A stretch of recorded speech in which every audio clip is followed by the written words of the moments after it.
హైదరాబాద్ అంటే hitech city మాత్రమే కాదని పాత బస్తీకి కూడా నిధులు కేటాయించాలని తెలంగాణ ప్రభుత్వానికి విజ్ఞప్తి చేశారు కేంద్ర మంత్రి కిషన్ రెడ్డి. పాత బస్తీని పూర్తి స్థాయిలో అభివృద్ధి చేయాలని కోరారు. ఈ నెల 15న తర్వాత గ్రేటర్ హైదరాబాద్లో అభివృద్ధి కార్యక్రమాలపై సమీక్ష చేస్తానన్నారు. సికింద్రాబాద్ పార్సీగుట్టలో ఎంపీ లాడ్స్తో నిర్మించిన 2 అంతస్తుల కమ్యూనిటీ హాల్ను కిషన్ రెడ్డి ప్రారంభించారు.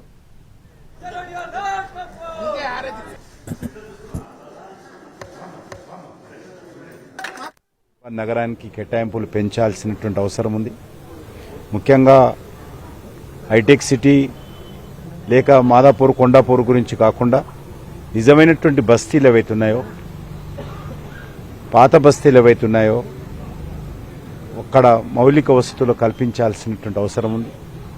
మంచినీటి సౌకర్యం కానీ, డ్రైనేజీ వ్యవస్థ మెరుగుపరచడం కానీ, వర్షపు నీటి కాలువలు పునరుద్ధరించడం కానీ, ఉన్నటువంటి పార్కులను మెరుగుపరచడం కానీ వీటిపైన దృష్టిని కేంద్రీకరించాల్సినటువంటి అవసరం ఉందని చెప్పి గౌరవ ముఖ్యమంత్రి గారు కూడా కోరుతా ఉన్నారు.